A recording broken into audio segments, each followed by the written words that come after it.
Good afternoon, ladies and gentlemen. It's 2 o'clock. Time for Inverclyde Live. But first, a little music. Enjoy.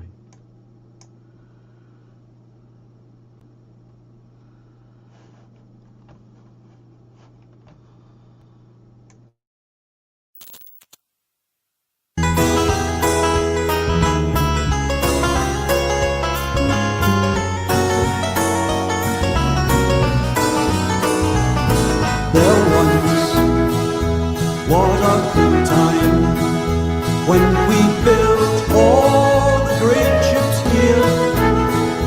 But that once time is our lost time now. That is our yesteryear.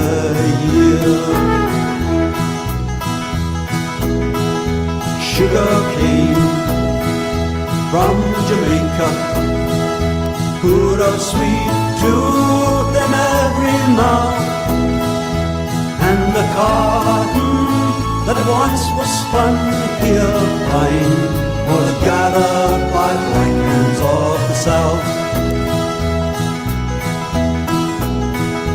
Factory girls, topped with scarves, made the sugar, spun the thread, and the tough men who made the great ships great were proud to call themselves red.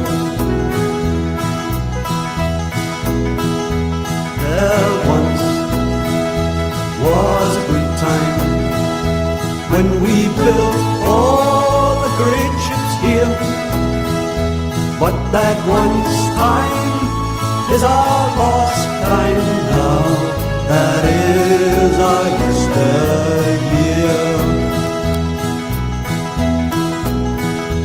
Raw tobacco from Virginia, bonded next to ruby wine, moved by dirty, puffing steam trains to factories of the line.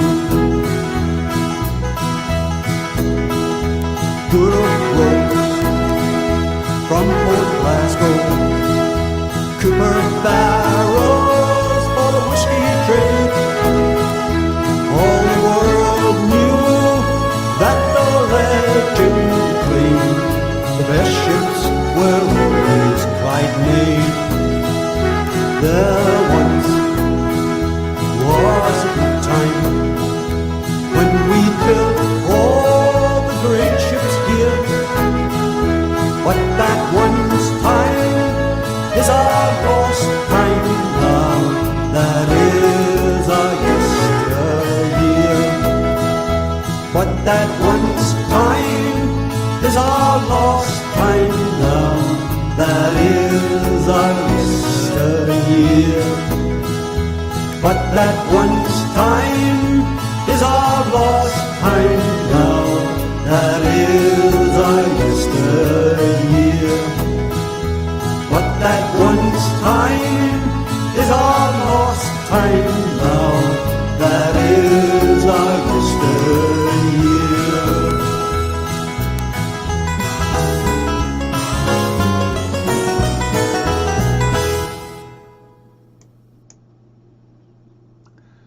Good afternoon. Hope you're all doing well. Not so nice today.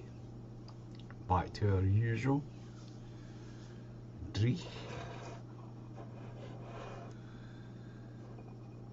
So, what has been happening in Inverclyde this week? Well, it's more or less business as usual in Inverclyde, isn't it?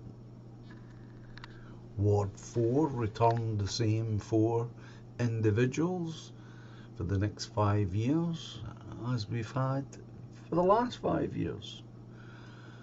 So I don't expect much change in this ward. The people can now go back to sleep.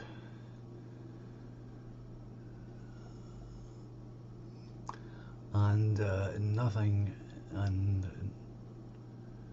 will improve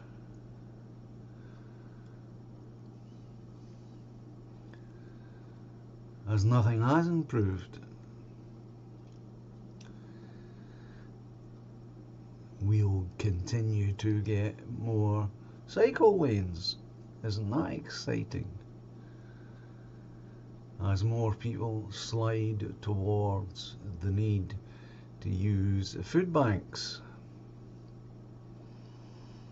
we'll get more cycle lanes as people become ever more desperate to pay gas bills and electric bills.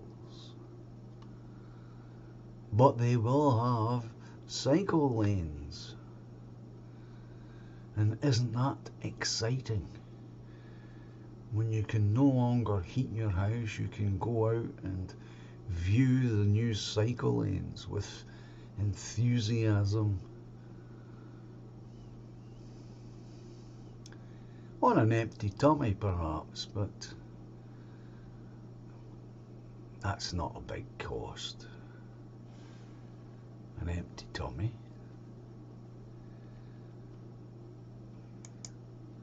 We will have to wait with bated breath to see what action the local council are proposing to take to alleviate all those, and there are many of course, who are sliding towards the need for food banks.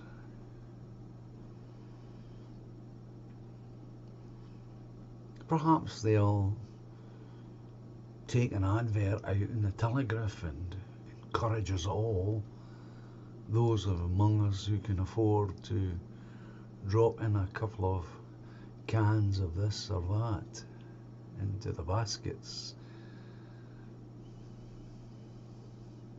Perhaps they won't. Perhaps they'll be too busy working out more cycle lanes as ever more people struggle to get up Ann Street to visit a doctor who may or may not be there to see them.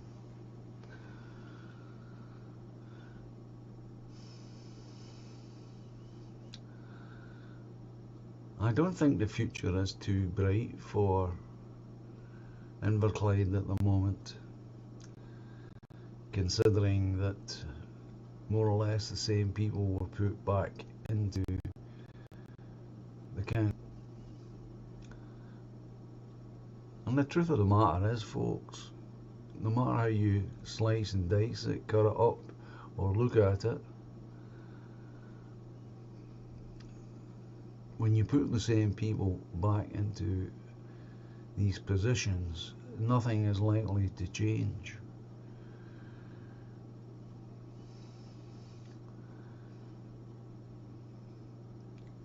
SNP, as always, are too busy thinking and dreaming about an independent Scotland to be worried about whether you can heat your house or put food in your tummy.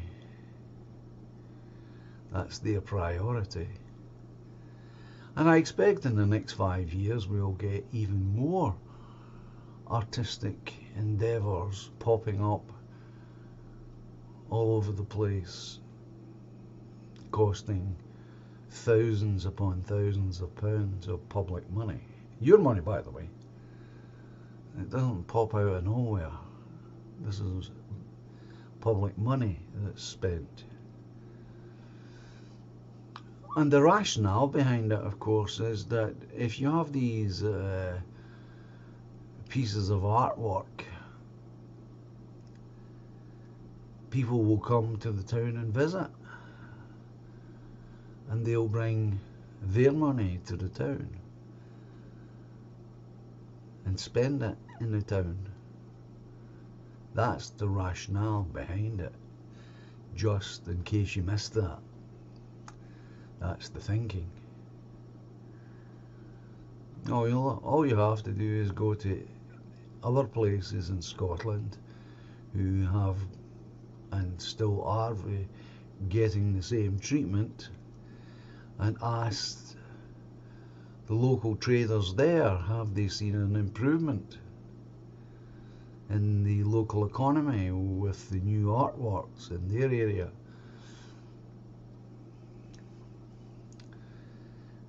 And of course what you will find is that there hasn't been.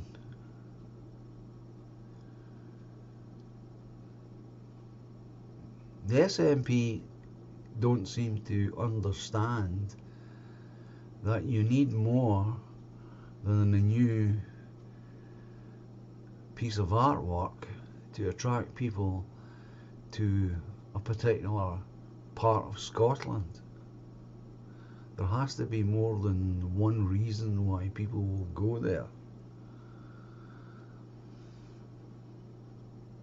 People will not come to Inverclyde because we have a piece of artwork standing by the main route through Port Glasgow. That won't bring people here. The only people that might bring here are dedicated photographers. And I say might, because nothing is certain. With the cost of fuel for cars, anyone who uses a car will have to think more than twice about how they use it, with the enormous increase in the cost of petrol and diesel.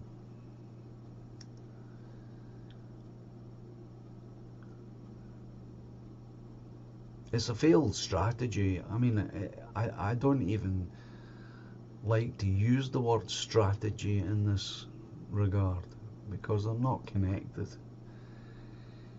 It's more of a wishful thinking.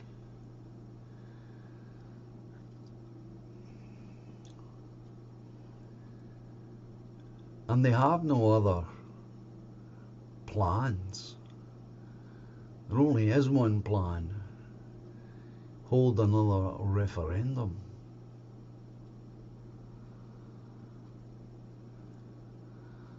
And if it doesn't go through, if they remain in power, there'll be another one.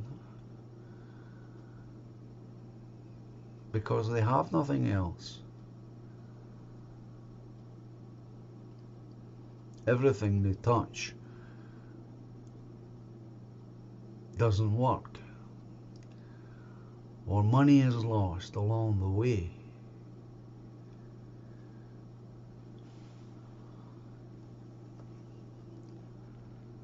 Have a look at this.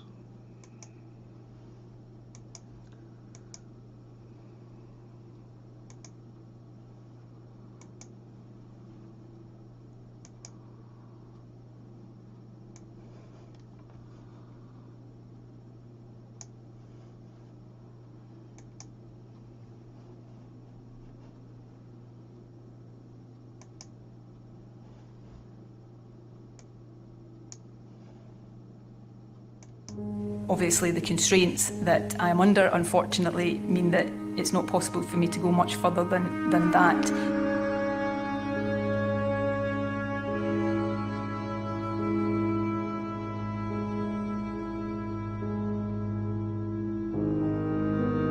This report, all 192 pages of it, has just been published. Nicola Sturgeon misled that committee in her evidence about a key meeting, and therefore misled Parliament. There will be, of course, that vote of no confidence later today, which she will survive because the SNP have the support of the Greens.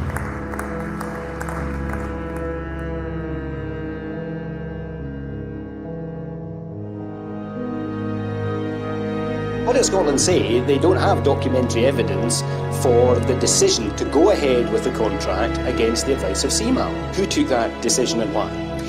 Who was Transport Minister at the time in question is of course a matter of public record. That was Derek Mackay. Well, I know for a fact that when the key contract was signed, he was on holiday. It was another minister, his boss, who signed it. And a contract of that size would require the say-so of the Finance Minister and the First Minister.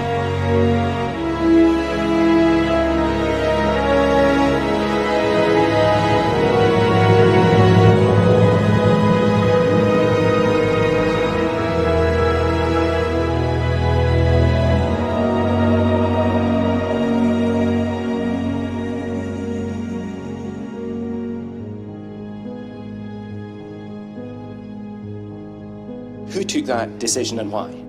Responsibility stops with me. That's perhaps one of the lessons I have to learn.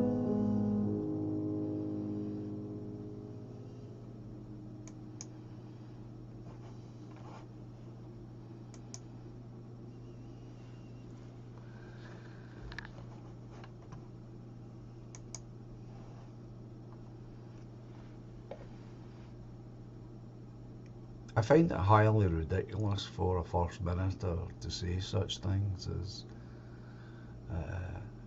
it's a lesson she has to learn.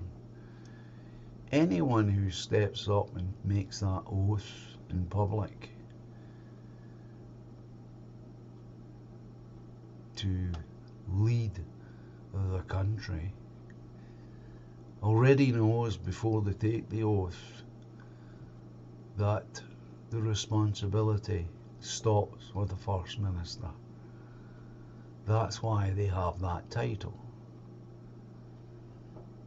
They're responsible for the actions, inactions, legal or otherwise, of all those below them, not just in the political arena, but also in the civil service behind that. And we should never forget that there is a large civil service behind the Edinburgh administration. It's not just the people you see.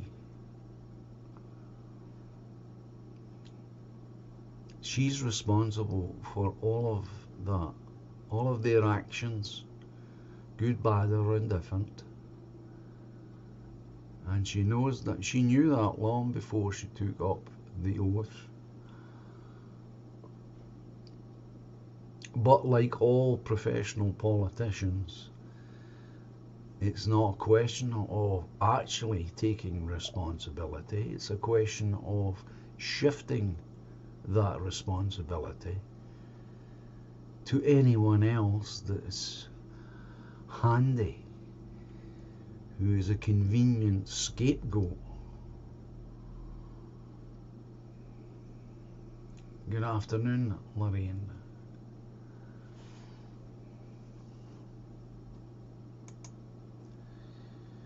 And all she's been doing for years now is exercising that professional politicians'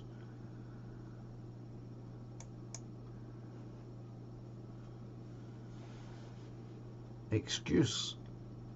Shift the blame, blame someone else.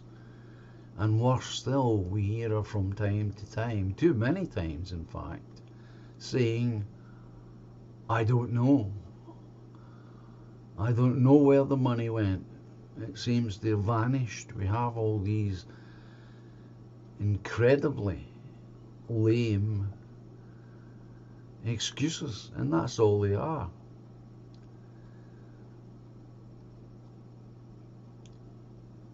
Westminster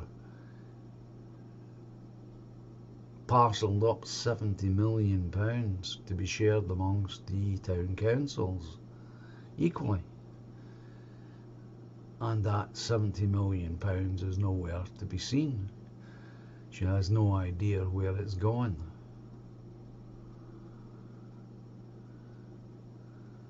She shrugs her shoulders in the way that a 5-year-old might when they get caught stealing a sweet.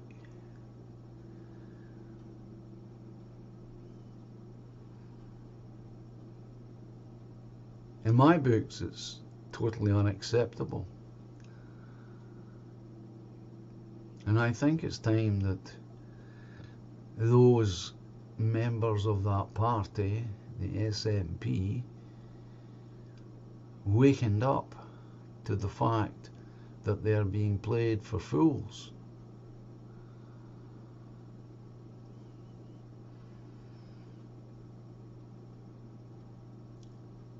And up and down the country we have SNP councillors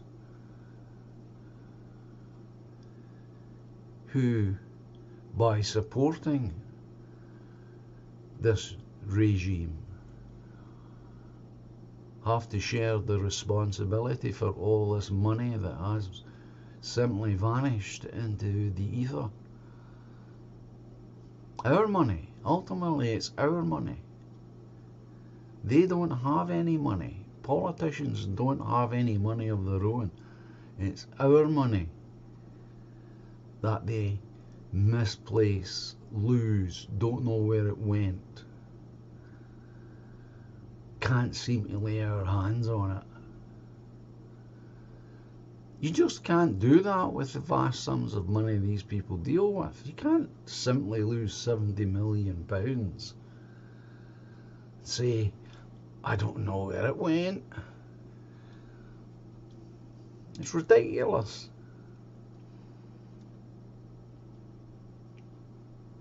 It's not as though there was a big bag of actual notes somewhere that went missing from a railway station or something. That's not how it was done, and you all know that. So how can this money be lost? And yet it's not the first. And I'm sorry to say, it probably won't be the last money.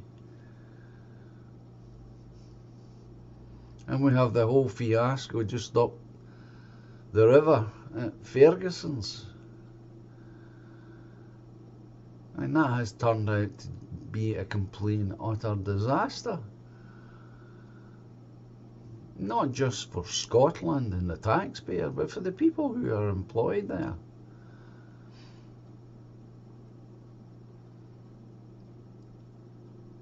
And there seems to be no resolution to it. It just seems to limp along with no way forward. Positive or negative, there doesn't seem to be any way forward with it. It just seems to be lingering there. Meanwhile, we have the Inverclyde dry dock fiasco as well. Tremendous facilities sitting there, virtually doing nothing. All the docks on the east coast, likewise, in limbo. And every day that passes, they become depleted that bit more, because there is no plans to do anything with them.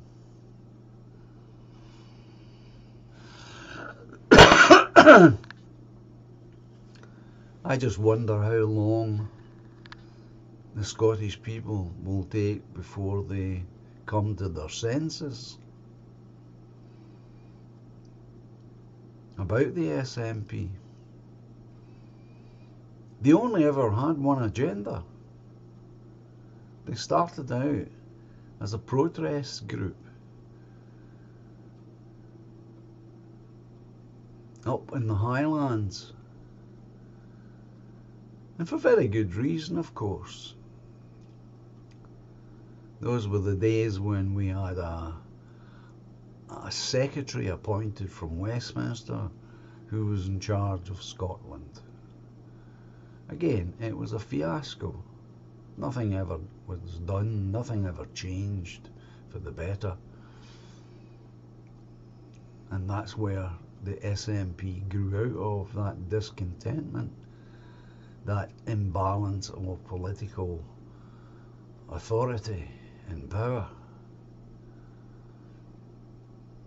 But that was the only agenda they ever had, was independence.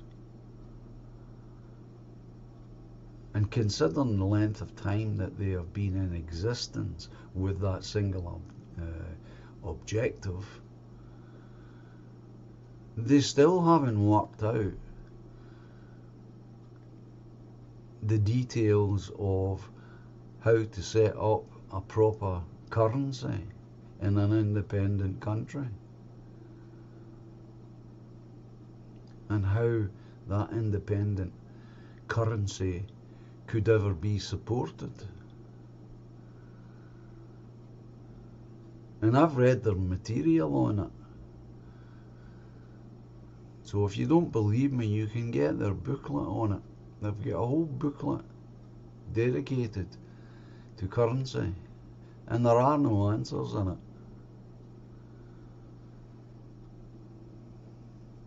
It's always in the next chapter until you read the next chapter, but it's never there.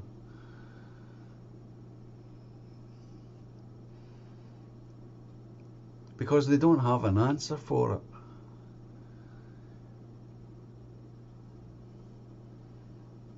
And they never had an answer at the last referendum either. It was always some vague notion about, we'll get to use the pound for a while.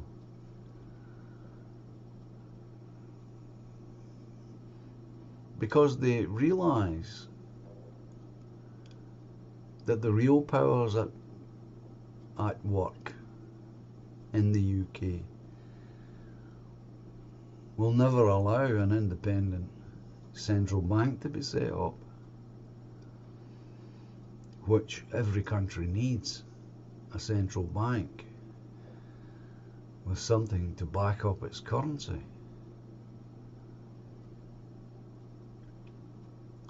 And they have no answer for it.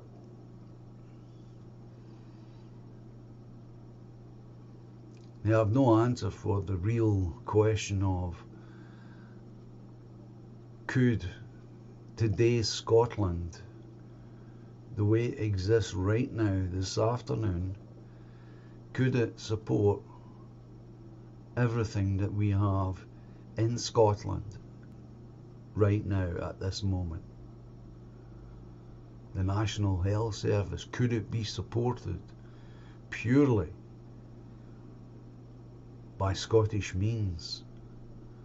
Could the welfare service be supported by Scottish means, and Scottish means alone?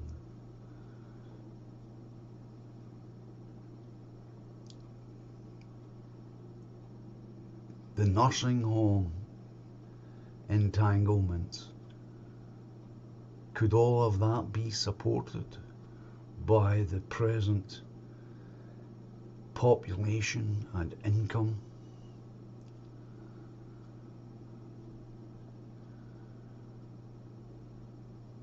Could indeed an independent Scotland run an independent BBC, for example, or television station of any description?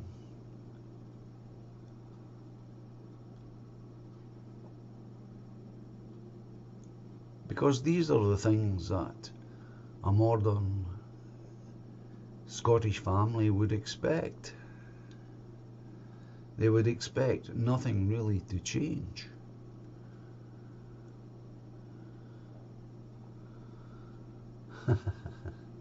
Good evening, exiled Viking. Now, do you really think that 4.5 million odd people in Scotland, with absolutely no help from Westminster, can support what we already have in Scotland? All these various services, welfare payments. Just think about Inverclyde alone, the high unemployment, the long-term high unemployment in this area alone, never mind the rest of Scotland.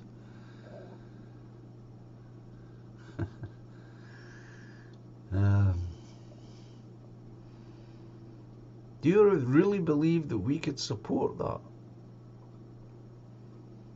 Do you really believe that we already support it? Well, of course, the answer is no, we don't.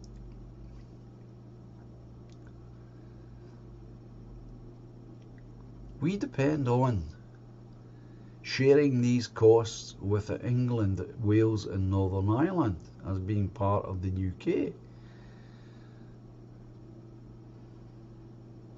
That's how we have what we have. We could not support what we've already got. Never mind build anything on it. There's not enough of us. Well, there is enough of us, but there's not enough of us in work. Permanent, long-term, reasonably well-paid jobs.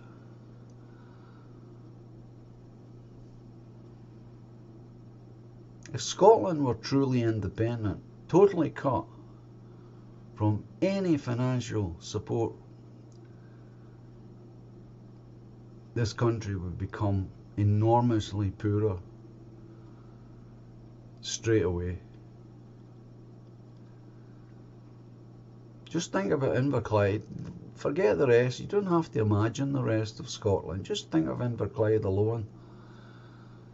And then ask yourself, how many people do you know personally who are in full-time employment, long-term, being paid more than $12,000 a year? Because the average salary around here is a bit less than 12,000. Believe it or not.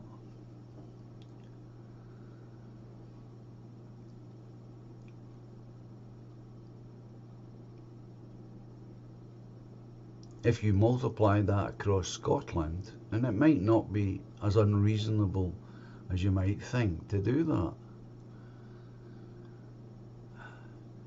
you'll realise that there's an enormous, gigantic, colossal shortfall on the money that is taken in to the money that goes out.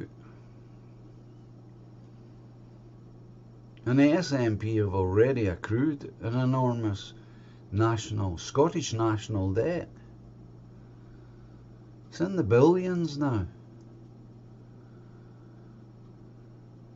And never forget, these debts are just like the debt that you might have. Whoever it is that you have the debt with, they want their money back. And if you can't give them their money back, they want interest on their loan. And that will be a compound interest.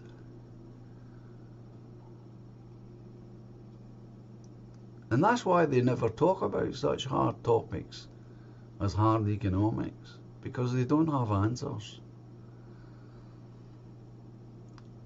I think it's perfectly true to say that if you went round Scotland and you asked every real Scot, would you like Scotland to be an independent country, they would say yes. I would say yes. But that's my heart talking. My romantic notion of Scotland. That's what I'm responding to. But that doesn't pay the bills. It doesn't improve the country. It doesn't bring the jobs. That's why you have to put that romanticism that's in all of us to one side and recognize it for what it is. And say, as nice as that could seem, the reality is not possible.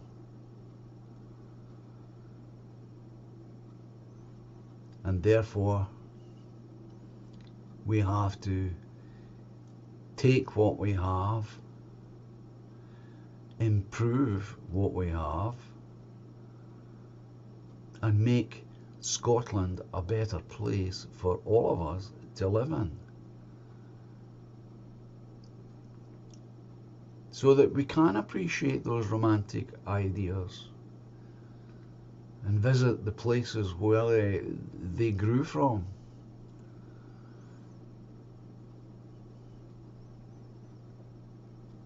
But that's bread and butter, nuts and bolts politics, essentially economic politics at that.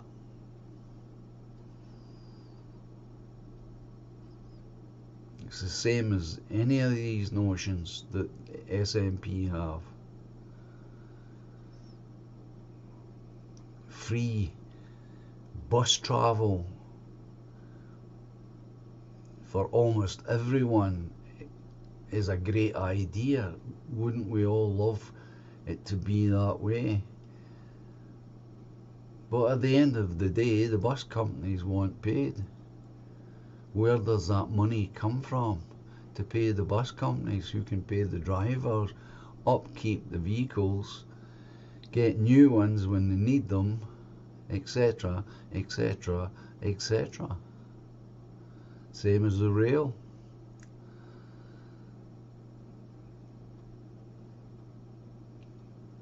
You don't get anything in this life for nothing. There is always a cost. And Scottish people have to shake themselves and realise that. You don't get anything for nothing. If you're on welfare payments, you're not getting that money for nothing. It's coming out of somebody else's pocket, the taxpayer.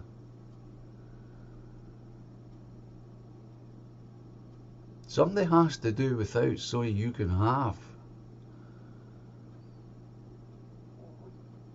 Same as if I use my bus pass.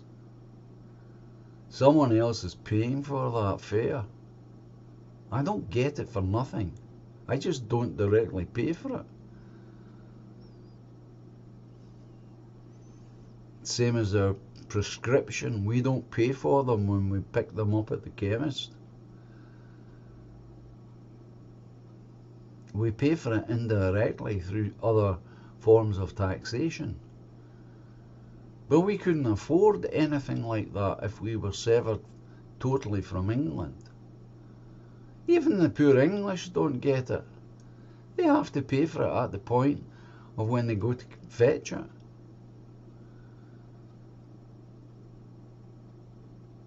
Same as university places.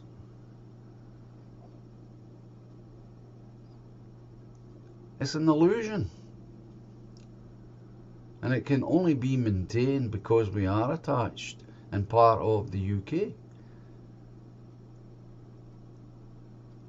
None of that could be happening in an independent Scotland, but Sturgeon will never tell you that.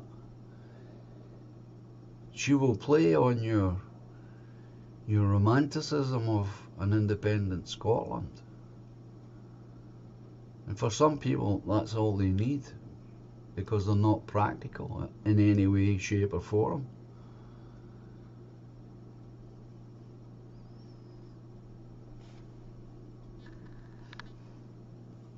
But if you're First Minister, or you're holding a position of authority, even at local council level, you have to be responsible for that money, because it isn't yours, it's the public money.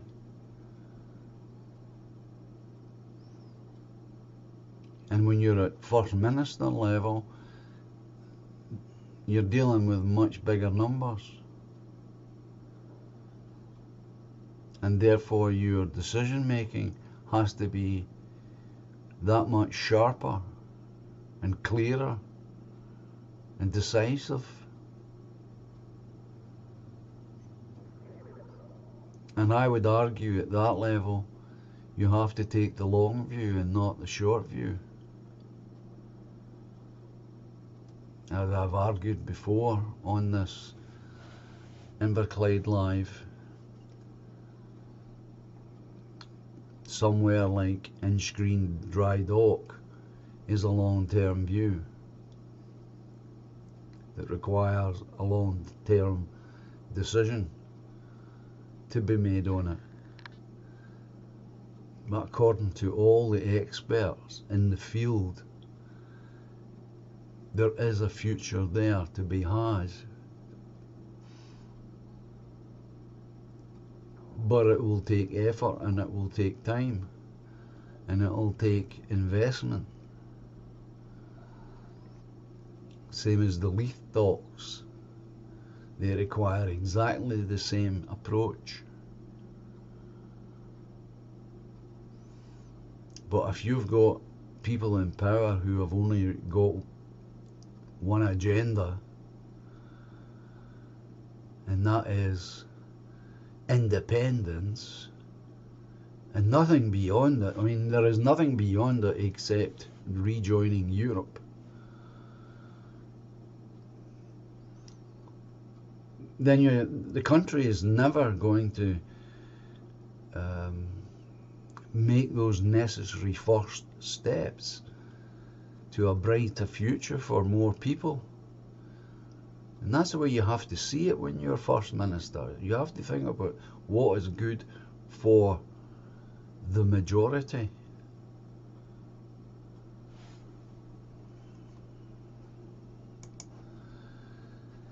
Exile Viking is saying exactly, he's agreeing with me.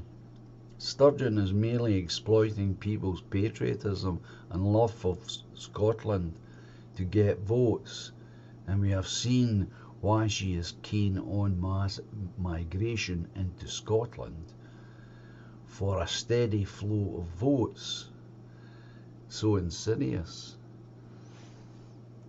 Now, I haven't been in Glasgow city centre for many years now. When I visit Glasgow, it is an early evening, and I don't even leave Glasgow Central Station because I get another urban, an urban train to take me to my final destination to visit friends. So I never see Glasgow as such anymore. I've no reason now to visit Glasgow.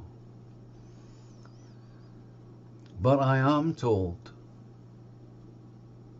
and in very good authority by others who actually go out of their way to make sure they know these things, that there are large areas of Glasgow now that are worse today, physically worse today than they were back in the 1920s.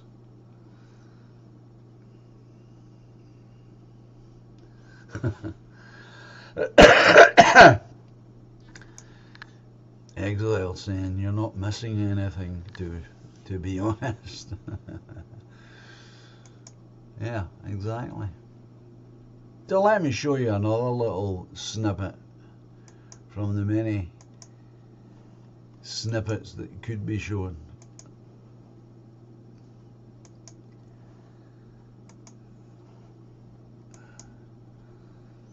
Now, this isn't my work, of course. This is the work of another Mercurius channel. Excellent channel on YouTube if you wish to check it out. And this is one of his again. Have a look at this.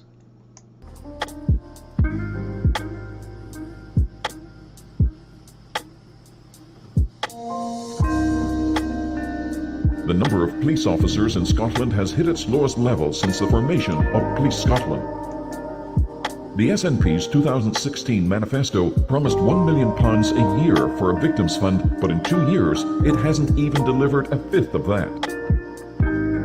Nicola Sturgeon broke her promise on ending automatic halfway release for criminals.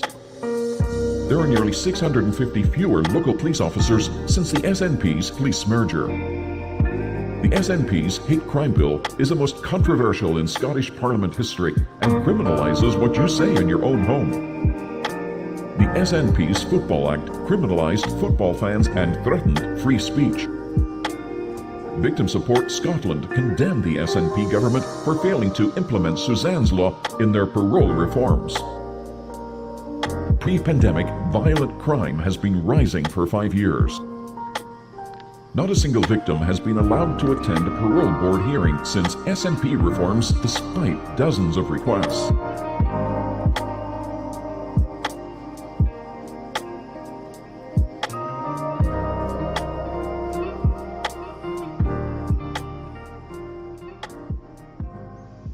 Check that channel out if you're interested in finding out more.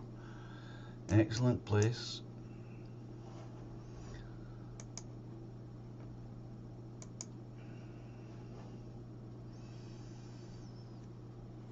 So you can see that they've failed in every quarter, every level of society. And yet for some reason or other that I cannot fathom, people keep voting for them. And it is basically, as I've already said, it's that tug on patriotism, that romantic notion that we all have as Scots about the country. These vague notions of the Bruce and William Wallace and these grand battles in the past, they're easily stirred up in us all. And by themselves, there's nothing wrong with it. It's how it's used. But in 2022, I would argue that Scotland needs a lot more than some vague notions of that distant past. It needs real nuts and bolts politics, real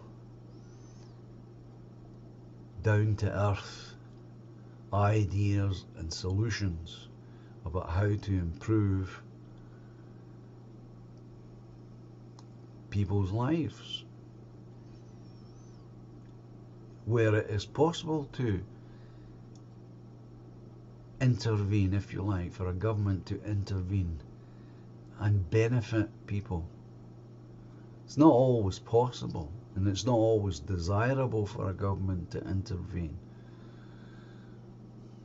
We've got too much of that in other areas, like was said there. They've passed laws that make it criminal for you to say certain things inside your own home. Think about that. What would William Wallace say about that?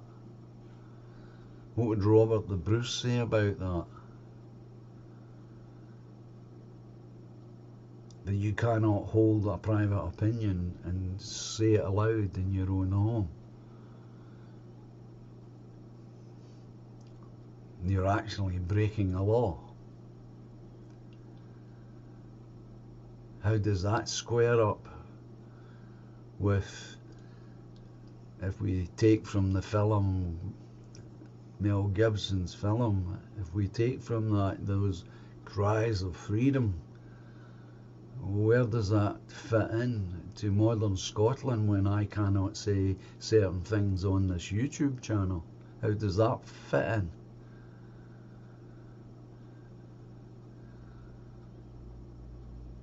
I am not allowed to point out certain obvious facts to you.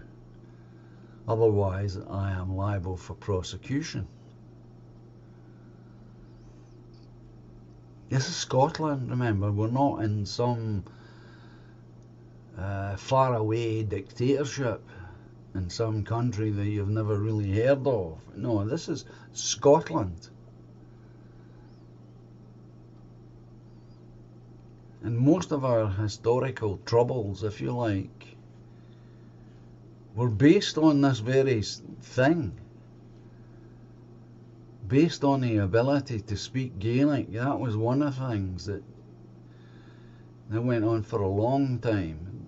The right to have that language, the right to speak it, the right to sing in it, the right to play music in it.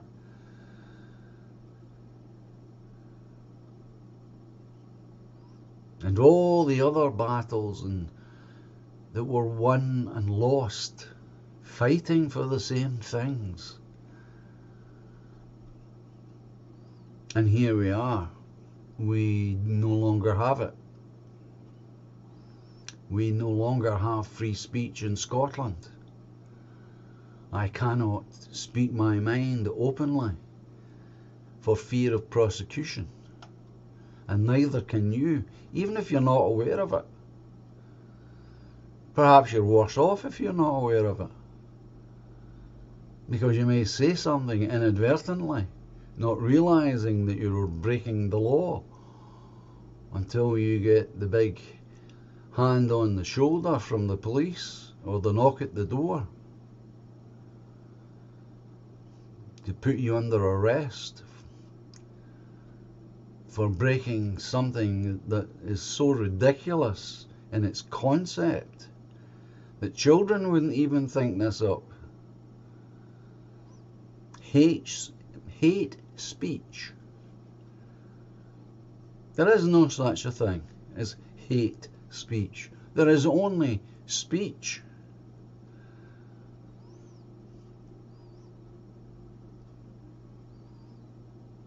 And they have made certain topics criminal to speak about. And therefore I'm not free to say everything or anything to you. I have to watch very carefully what I say.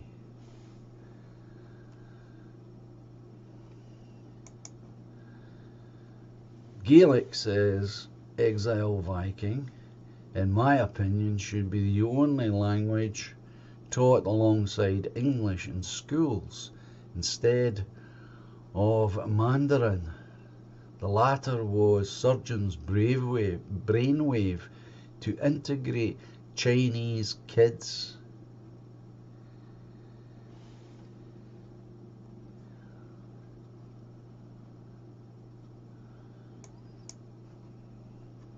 Hate speech, says Exile, is just anything the moron don't like.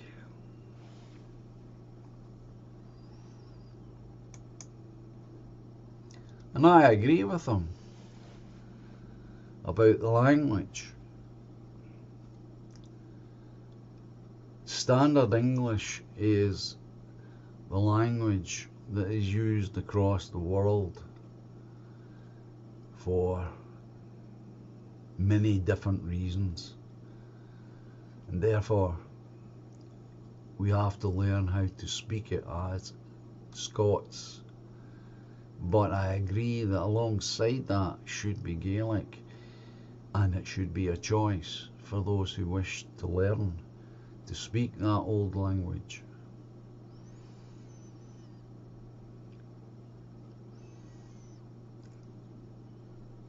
We don't have the ready access to Europe.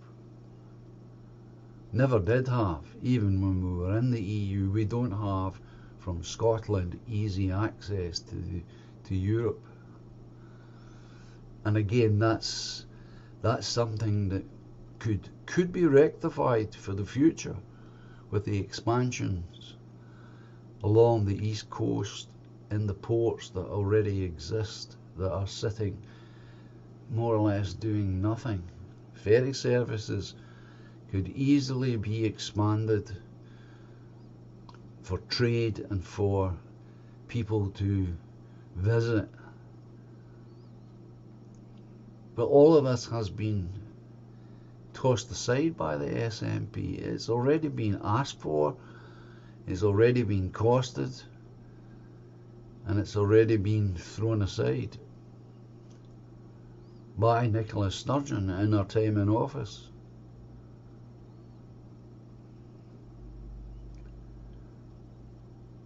And so we linger here in Scotland, going nowhere fast except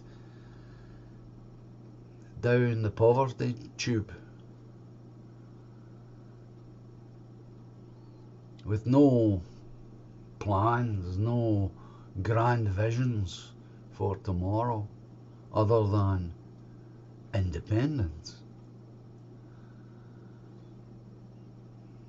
And if you looked at it at all seriously, you would realise that that is not a grand vision for tomorrow. It never has been. Because the nuts and bolts of it have never been worked out. And still aren't worked out, despite what she and others might say about it. They have no answer for the hardest questions. What do you use to support your independent currency? And they have no answer.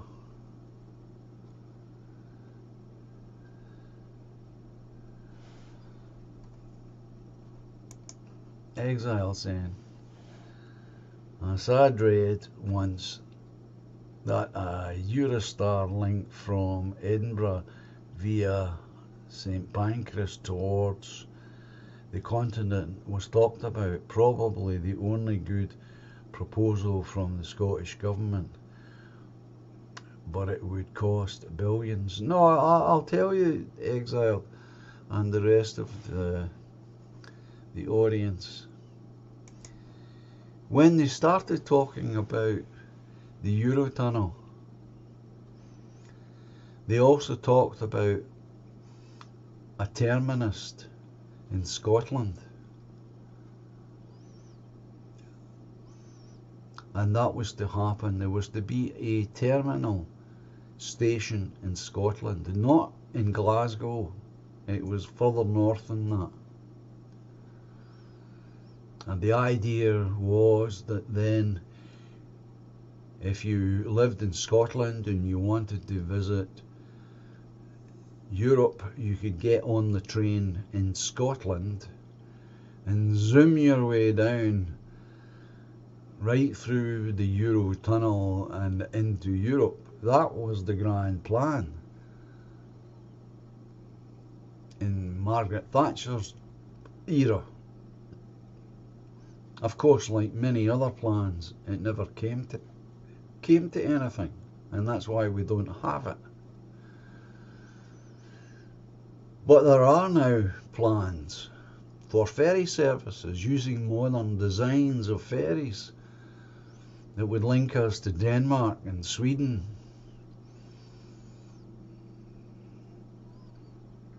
and possibly Finland, the Scandinavian countries, not just for trade, but as I say, for tourism, for us to go there and for those folks to come here.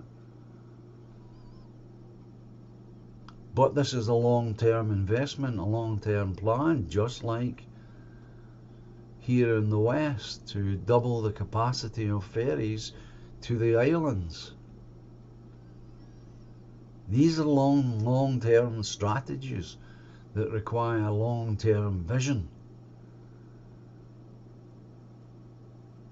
But we don't have it with the SNP.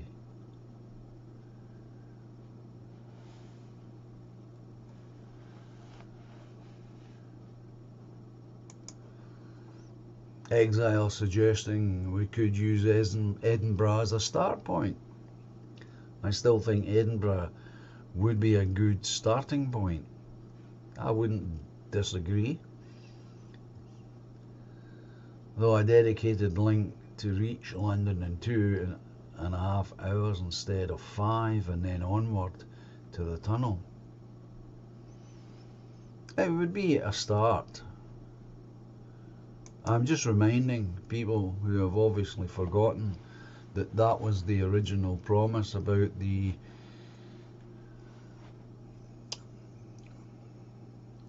Eurotunnel.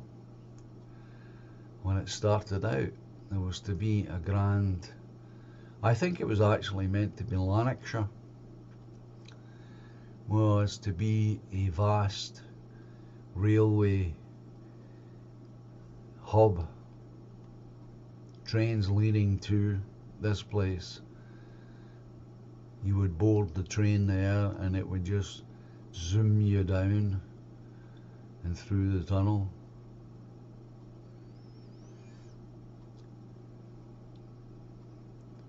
But as I say, it came to nothing, of course, like too many other things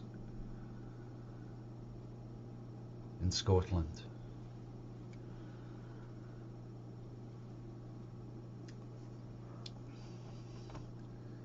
So I asked the people of Inverclyde to watch and see what happens here. Will the next 5 years bring improvement, or will it be more of the same,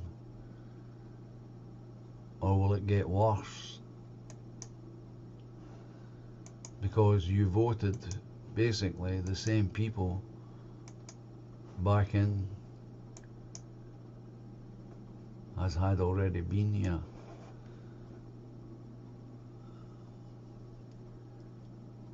And as things don't improve, well, what can I say? Well, what I can say is it's time to close the live stream down and say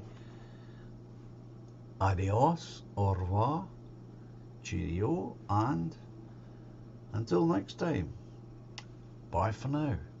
Enjoy the music.